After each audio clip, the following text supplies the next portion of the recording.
فيلمنا بيبدأ مع امرأة اسمها آنا اللي بتكون عندها طفلة غير شرعية، واليوم هيكون زواجها من راجل اسمه فيسكو اللي أكبر منها بسنين كتيرة، وبيكون عنده ابن مراهق اسمه ليفاي. وأثناء العرس بتاعهم بتروح امرأة اسمها فرناندا لابنة آنا، وبتكون فرناندا دي أخت فيسكو اللي هو يبقى العريس، وبتقول لابنة آنا إنها هتقعد معاها فترة من الوقت لأن أمها هتروح مع أخوها علشان هما الاتنين يقضوا شهر العسل. وبيتجمع فيسكو مع ابنه وكمان انا مع بنتها، وبياخدوا صورة عائلية، وبتكون انا فرحانة بزواجها من فيسكو لان بنتها هتتربى مع عيلة محترمة. وبعدها بنشوفهم في الغرفة وهما بيجهزوا نفسهم علشان هيسافروا لشهر العسل، لكن بيقطعهم احد اصدقاء فيسكو اللي بياخدوا الغابة لان فيسكو عنده مجموعة من الرجال اللي بيكونوا حرامية وهيسرقوا القبور، وبيطلع فيسكو في الاساس حرامي وهو المرشد بتاعهم الكبير. بعد كده بنشوف ليفاي ابن فيسكو بيدخل البيت لانه فاكر ان لينا وفيسكو سافروا، لكنه بيتفاجئ بان انا بتستقبله وبتضحك في وشه وبتساله لو هي عايزه تجيب له هديه، فقال لها لا ما تجيبيش حاجه من باريس وما تتعبيش نفسك لانه مش عايز اي شيء غير سلامتهم. في اللحظه دي كان فيسكو ومجموعته بيسرقوا، لكن احد افراد مجموعته بيلاحظ وجود شرطه في المنطقه، فبيطلعوا يجروا ويسيبوا كل حاجه وبيجروا وراهم الشرطة. وبعدها بيروح فيسكو على البيت ويعمل الشاي بلبن مع زوجته آنا، ويقول لها انهم تاني يوم هيروحوا يقضوا شهر العسل. وفعلا في اليوم التاني بيروحوا باريس وبيسيبوا لافاي وابنة آنا لوحدهم في البيت، واخت فيسكو اللي هي فرناندا بتعتني بيهم لمدة شهر. وبعد كام يوم بيرجعوا القرية لان آنا ما كانتش عايزة تستمر شهر كامل بعيد عن بنتها. وبعدها بنشوف آنا جايبة هدية لفرناندا وبتشكرها على انها اعتنت الفترة دي كلها ببنتها. وبعدها بتسألها فرناندا هي استمتعت بباريس، فبترد عليها انا وبتقول لها ان باريس مكان حلو جدا، لكن فيسكو اللي كانت تصرفاته غريبة شوية. وبنشوف فيسكو بيروح يقابل ليفاي ابنه وبيعطيه هدية اللي بتكون قلم وعليها صورة واحدة شبه عارية. وانا بعد كده بتجتمع بنساء القرية اللي بيكونوا قاعدين بيسمعوا الخمر، وبتبتدي تتأقلم مع الوضع وبيقعدوا يتكلموا معاها لفترة طويلة ويسألوها لو هي استمتعت مع فيسكو في باريس ولا لا، لكن هي ما بتلحقش ترد عليهم لانهم بيسمعوا فجأة خناقة ما بين فيسكو وابنه ليفاي، لان ليفاي ما حملش الشحنة اللي بتروح توزع الخمر. والموضوع ده خلى فيسكو عصبي لانه البضاعة هتتأخر جدا، وبيبدأ يزن على ابنه ويرزل عليه ويقوله ان هو مش قد المسؤولية وملوش اي فايدة. وليفاي في الوقت ده كان مكسوف جدا لان النساء كانوا قاعدين عمالين يستمعوا كل الكلام اللي بيدور ما بينه وما بين ابوه. ولما انا روحت مع سيسكو البيت بتقوله ما تتكلمش مع ابنك بالطريقة دي قدام الناس، وتعامل معاه باسلوب كويس لانه ابنك الوحيد، وبدل ما انت تنزل عليه علمه الصح والغلط. لكن فيسكو بيقول لها انها ما تشيلش هم لانها دايما الحاجات دي بتحصل ما بينهم، وبعد فترة بيرجعوا يتصالحوا ولا كأنه حصل اي حاجة.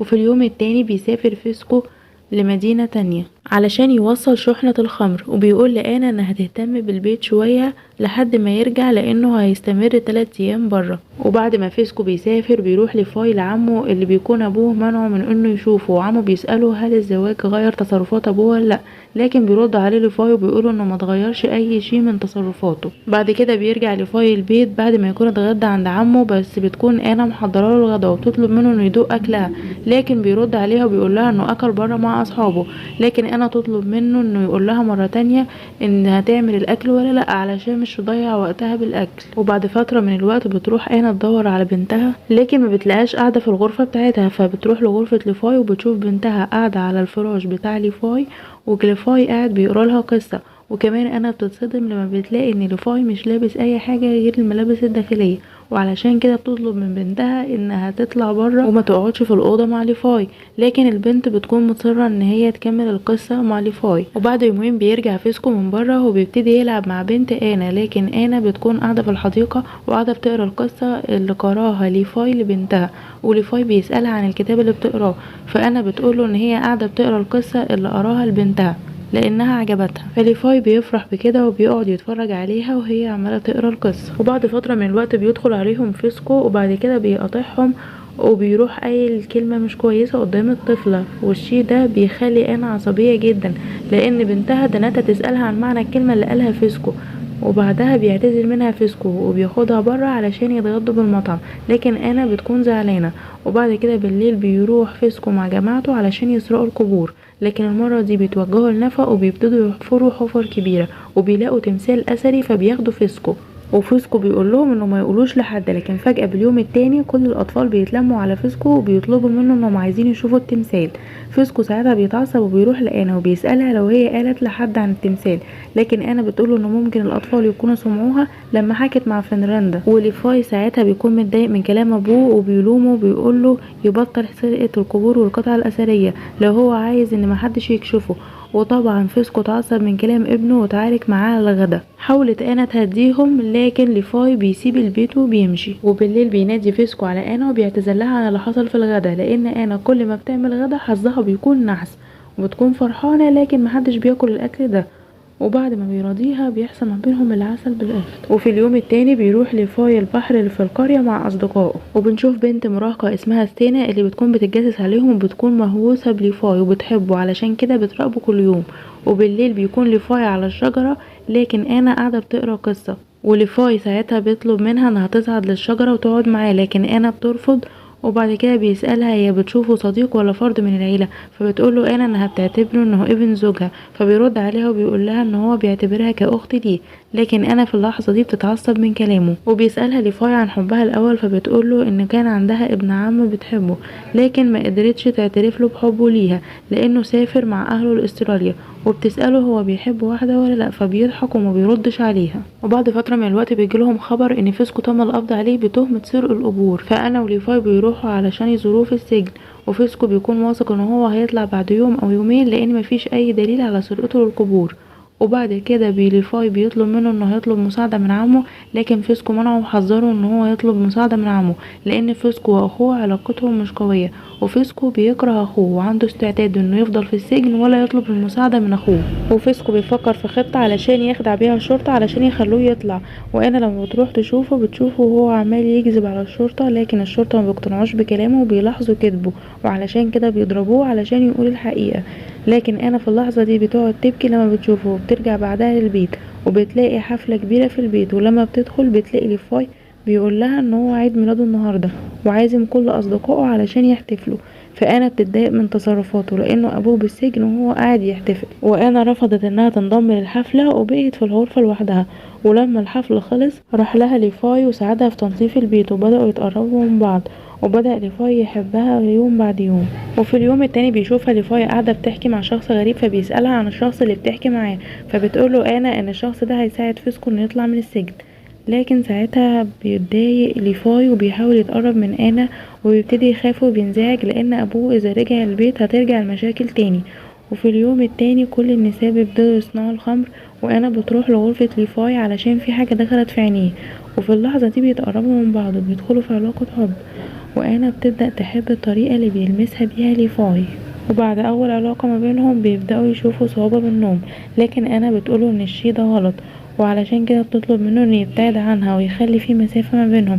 لكن ساعتها ليفاي بيتعصب وبيقول لها ان انتي الحب الاول. بيقول لها فاكرة لما سألتيني تحت الشجرة اذا كان في شخص في حياتي ولا لا؟ انتي حبي الاول.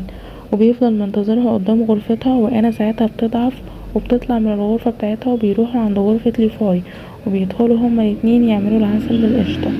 وانا بتبتدي تنهار وتتعصب لان تصرفات ليفاي تجاهها دايما بيخليها تعمل حاجات غلط، فتقوله لو انت هتفضل قاعد في البيت على طول انا هسيب البيت وامشي. وبتطلب منه انه يروح البيت عند عمته لحد ما يرجع فيسكو من بره. وفي اللحظه دي بدل ما ليفاي بيكون متضايق منها لكنه بيفرح لانه بيكون متاكد ان هي بتحبه وبيلبي فعلا طلبها وبيمشي. لكن بدل ما يروح لبيت عمته بيروح مع اصدقائه اللي بيقعدوا يسهروا على الشاطئ وبيشربوا. بيكون ليفاي قاعد لوحده فبتروح له ستيتا اللي بتحبه ودايما تراقبه، لكن بيكون ليفاي عمال يفكر في آنا وعلشان كده بيخليها انها تمشي وتسيبه. وبعدها بيرجع ليفاي للبيت ويكسر ازاز الشباك ويقول لآنا ان هو جاي علشان يغير ملابسه، وبيقول لها انه هيخلص على حياته للابد. لكن هي بقى بتتأثر بكلامه، ولما سمعت الكلام ده ما قدرتش تتحكم في نفسها وبدأوا هما الاتنين يقربوا من بعض وحصل ما بينهم العسل بالقشطة. وآنا تبدأ تحب غياب زوجها فيسكو وتعيش علاقة حب مع الابن المراهق. وفي أحد الأيام بيكونوا هما الاتنين داخلين في علاقة في المطبخ، لكن ستيتا بتكون موجودة لأنها بتكون مستخبية علشان تدي وردة ليفاي. لكن ليفاي وآنا عرفوا ان ستيتا شافتهم، وآنا بتبتدي تخاف لأنها تنفضح في القرية. لكن ليفاي بيطمنها ان ستيتا غريبة الأطوار ومحدش هيصدقها لو قالت أي حاجة. وبعد فترة من الوقت بيطلقوا سراح فيسكو من السجن وبيطلع من السجن. وقبل ما يطلع فيسكو من السجن بفترة قالت انا لاخته على علاقتها بليفاي، وبتقولها ان هي ندمانة بسبب تصرفاتها الغبية، وعلشان كده عايزة تحكي لفيسكو عن الحقيقة. لكن اخت فيسكو بتحذرها وبتتعصب عليها انها ما تقولش اي حاجة لفيسكو، لانها هتخرب حياة فيسكو وحياة ليفاي لو قالت تشيل حد. وبنفس اليوم بيطلع فيسكو من السجن وبيروح على البحر علشان يشم شوية هوا، وبيقابل هناك ستينا اللي كانت عايزة تقوله حاجة، لكن ما بيظهرش في الفيلم هل هي قالت لفيسكو عن علاقة انا وليفاي ولا لا. وبعدها بتحصل حفلة في البيت علشان بيحتفلوا برجوع فيسكو من السجن، بس الخوف والقلق بيكون باين على وجه انا وليفاي، وفيسكو بيقعد يبصلهم بنظرة غريبة وبيكون عايز يقول لهم حاجة لكن بيتراجع، ومحدش بيكون عارف اذا ستينا قالت لفيسكو على حاجة ولا لا. بعد كده بنشوف انا وهي بتراقب ليفاي وهو نايم وبتودعه من بعيد وبتعترف له بحبها ليه، وبتقرر انها تنقذ حياتها وجوزها وتنسى علاقتها مع ليفاي. وبعد اليوم ده ما حصلش بينهم اي شيء. وبعد فترة كبر ليفاي وراح الجيش واتزوج من بنت اسمها اتينا، ونسى علاقته بانا وقرر انه بيبتعد عنها علشان ما يخربش علاقتها مع ابوها. وانا كمان نست علاقتها بليفاي ورجعت لزوجها وحياتها. وبيخلص الفيلم على كده.